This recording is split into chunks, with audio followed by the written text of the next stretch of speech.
Pernah nggak sih kalian merasa penasaran kenapa beberapa orang bisa dengan mudah didengar dan dihormati oleh orang lain, sementara yang lain susah banget buat bisa dipercaya dan didengar oleh orang lain? Aku juga pernah mikir kayak gitu, dan itu salah satu alasan kenapa aku, Nabil Kurniawan, aku adalah seorang siswa kelas 10 dari SMA Praksis, tertarik untuk membaca buku ini. Nah, bukunya adalah The Principles of Power. Buku ini punya jawabannya. Buku ini ngajarin gimana kita bisa membangun pengaruh dengan cara-cara yang benar, tanpa manipulasi atau trik-trik murahan.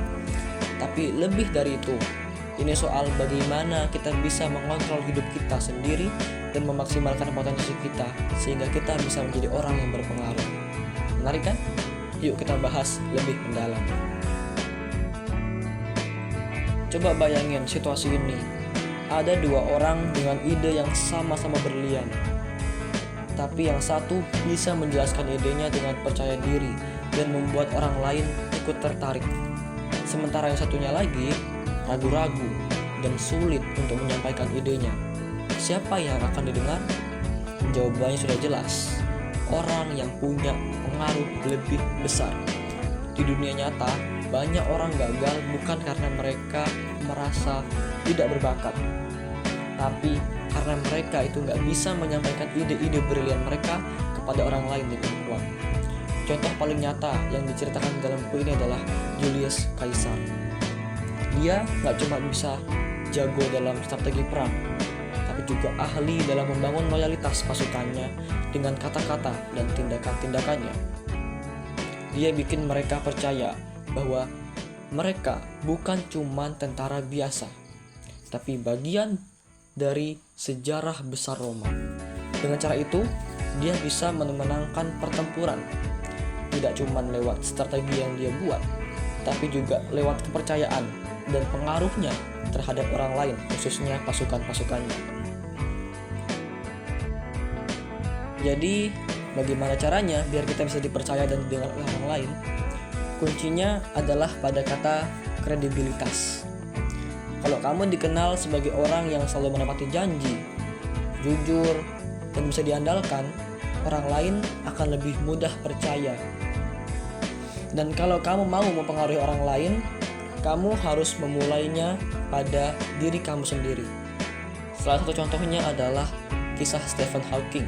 Dia didiagnosis penyakit langka yang bikin tubuhnya lumpuh. Dia mungkin lumpuh secara fisik, tapi bukannya menyerah. Dia malah makin fokus pada hal-hal yang bisa dia kendalikan, yaitu pada otak. Dia nggak bisa berbicara dengan mulutnya, tapi dia bisa berbicara dengan pikirannya.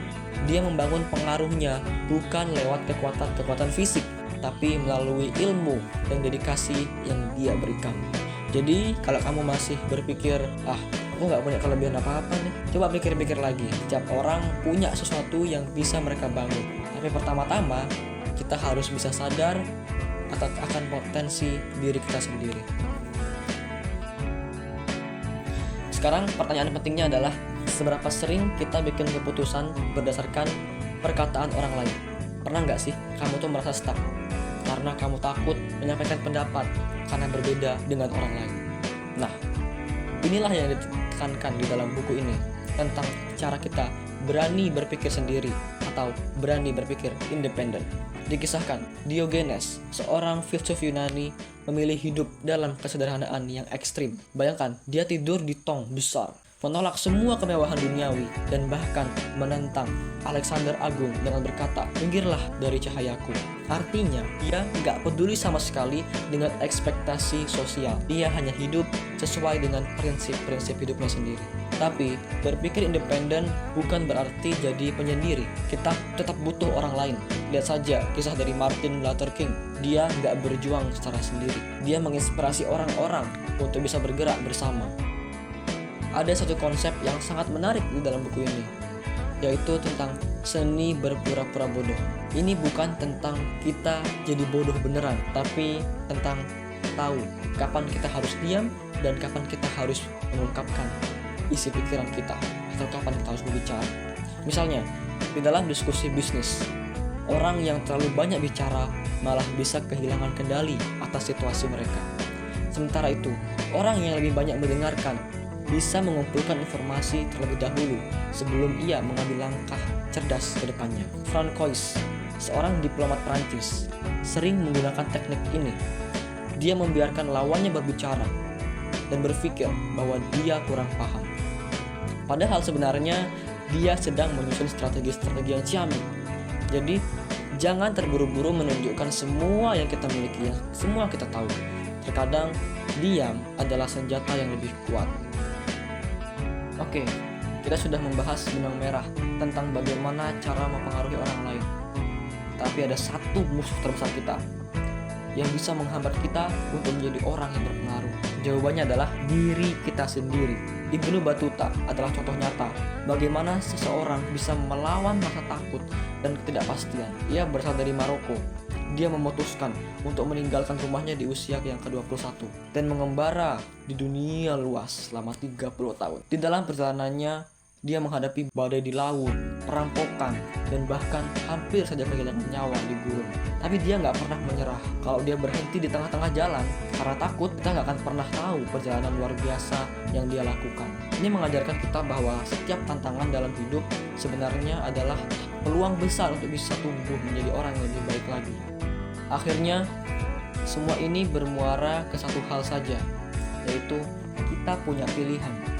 Apakah kita hanya akan menjadi penonton di hidup kita sendiri, atau kita bisa mengambil alih, bisa mengambil kendali atas kehidupan kita? Seorang pemuda bernama Liang di dalam buku ini diceritakan, membuktikan bahwa perubahan itu dimulai dari satu orang, dimulai dari dalam diri kita sendiri.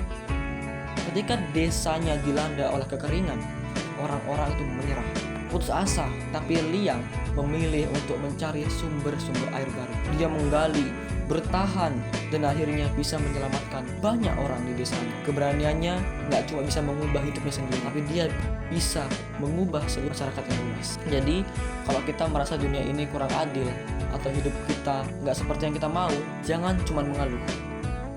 Kita bisa jadi bagian dari perubahan itu. Jadi, kalau ada satu pelajaran utama yang bisa kita tarik dari buku The Principles of Power, itu adalah kekuatan dan pengaruh itu bukan sesuatu yang bisa didapatkan secara instan. Mereka dibangun dengan prinsip yang kuat, kredibilitas, strategi yang cerdas, dan keberanian menghadapi tantangan. Setiap orang punya kesempatan buat jadi orang berpengaruh. Mulailah dari hal-hal kecil. Bagaimana kita berbicara, bagaimana kita menepati janji, dan bagaimana kita bisa membangun relasi dengan orang lain. Terima kasih atas perhatiannya. Semoga video ini bisa menjadi pencerahan yang bisa mengubah kehidupan saya dan kalian semua. Sampai jumpa di video review buku berikutnya. Wassalamualaikum warahmatullahi wabarakatuh.